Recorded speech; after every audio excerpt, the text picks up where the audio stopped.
everybody, welcome back and Happy New Year, and welcome if you are new here. My name is Andrea M, and this is the Oz Files, The Truth is Out Back.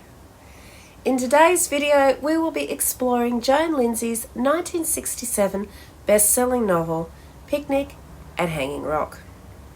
Generally believed to be based on true occurrences, but before we delve into the eerie world of 1900s Victoria, I would just like to remind you all to summon the like button at 3 a.m, hit the subscribe button, ring the magic bell, and share all this ghostly goodness with your friends.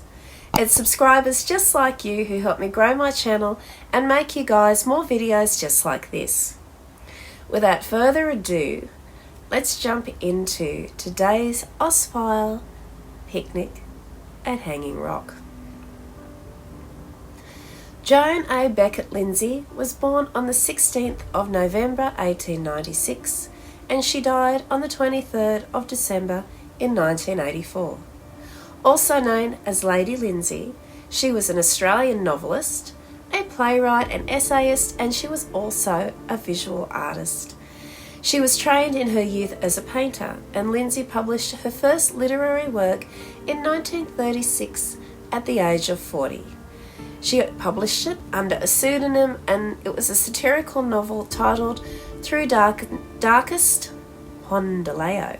Now, it wouldn't be a video without me tripping over my tongue, would it?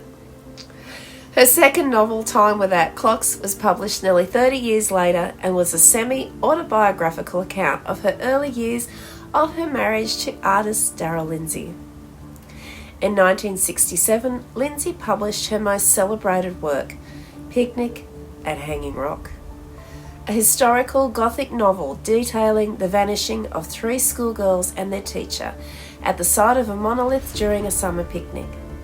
The novel sparked critical and public interest for its ambivalent nature as a true story and its vague conclusion.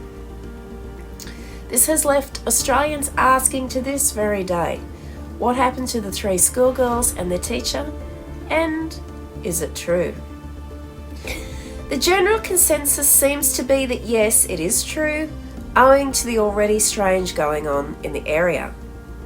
Nestled in the Macedon Ranges in central Victoria, Hanging Rock Reserve lies 718 metres above sea level and is in fact a former volcano. It is also the site of an annual New Year's Day picnic, of which nobody has been reported missing yet, and a classic car show. However, Hanging Rock also has the dubious honour of being located just 4 minutes from Anti-Gravity Hill Road. And if you watch my last Ozfiles video, you'll know what I'm talking about. If you haven't watched it yet, then I suggest you pause this video here and go check it out, and I'll be providing links in the description box below. And Anti-Gravity Hill Road is another site of extremely unexplainable phenomenon. There has also been reports over the years of a red cloud floating above the rock, to eyewitness accounts of Min Min lights hovering in the bush surrounding Hanging Rock. And Min Min lights are thought to be the spirits of Aboriginal tribes people who have died tragically, and they will lead you to your doom if followed. So what happened in 1900 at Hanging Rock? Lindsay's eerie novel centres around Miranda, a beautiful, dreamy teenage girl, and her two best friends, Irma and Marion, along with a shy fellow student named Edith and a female teacher who accompanied them up the rock, Miss McGraw. So the story goes, it's Valentine's Day 1900. The Appleyard College boarding school for young ladies arranges a day trip to the Macedon Ranges, located not far from the college, to the now infamous Hanging Rock Reserve. So the day starts out normally enough, with the girls enjoying a frolic in a nearby stream. Then they come together with the rest of the group for a picnic lunch, and then it's after this things start to get a little bit strange.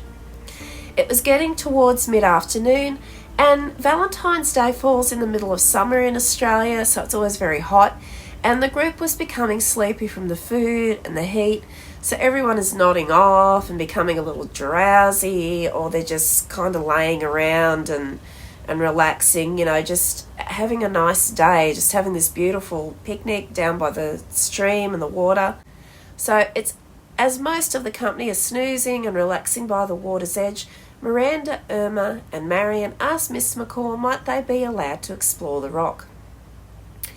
It is at this time that Miss McCaw says, yes, you may, and starts up the rock with the girls, to make sure they're safe and to keep an eye on them. And they are also being followed by Edith, who is absolutely obsessed with Miranda. She wants to be her friend. She's kind of shy, so she wants to be let into Miranda, Irma and Marion's little clique that they have going, and she decides to also accompany them up onto the rock.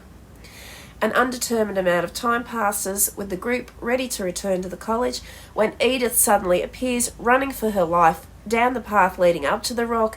She was in absolute hysterics and had no memory of what had happened up there, only to scream hysterically that Miranda, the teacher and the other two girls were gone. A brief search of the rock that afternoon fails to find any trace of the missing women. During the days that follow, they enlist the assistance of an Aboriginal tracker to aid in the search, and several boys from the nearby Boys' College also volunteered to search. 2 days after the disappearances, one of the lads was searching the rock and he started to feel dizzy, he started to feel sick and strange, and he was consumed all of a sudden by panic, and he also bolted from the rock. And on his way down, he would almost trip over the unconscious form of Irma. He alerted the other searchers and she was taken back to the school and the local doctor was called. Upon examining the girl, she was found to be in a semi-stable condition with no cuts or abrasions or contusions, which the doctor found unusual because Irma's shoes and her stockings were missing, yet her feet were left unmarked. When Irma regained consciousness, she, like Edith, had no memory of the events that had taken place on the rock that day. The search continued in the weeks and months that followed.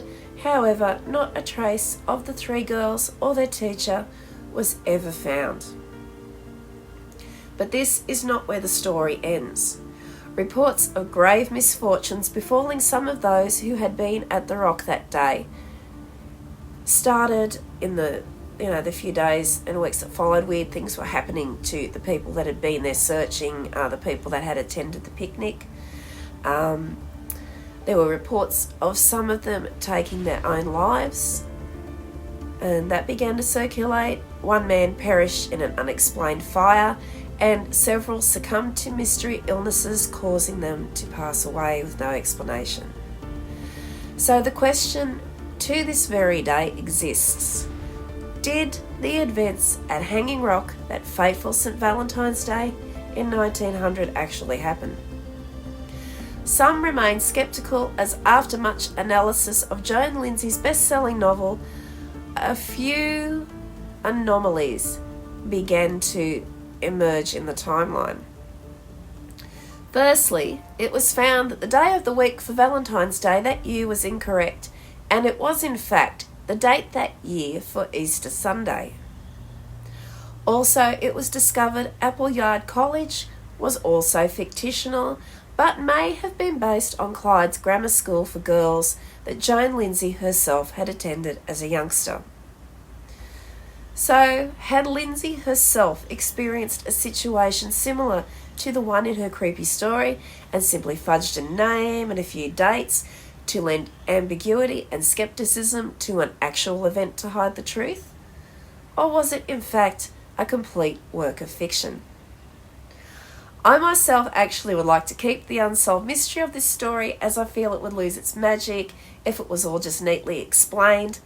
However, if you're keen to know the truth of the matter and finally find out what actually happened to the missing girls and their teacher, then I do have some good news for you.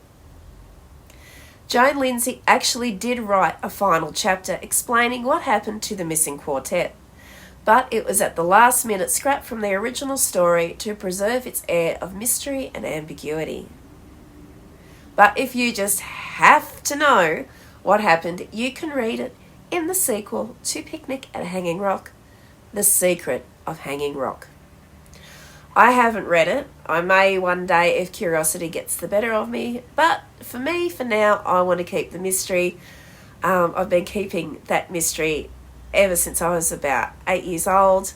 As I said before, I really loved the book and I really loved the movie, and I want to keep the mystery. But it is hinted that an explanation of the disappearances is quite bizarre. Myth, urban legend, or true events? I will leave it up to you to decide. For me, I think something happened out there and Lindsay ran with an interesting, scary story and just changed a few names and a few dates. I encourage you, if you're into that kind of story, to read the book, watch the 1975 original version of the movie, and then maybe finish then with The Secret of Hanging Rock if your curiosity has been piqued. As for today's scary Aussie urban legend, that's going to do it. Thank you all so much for watching again, and I'll see you all back here soon for another scary Australian story. Until then,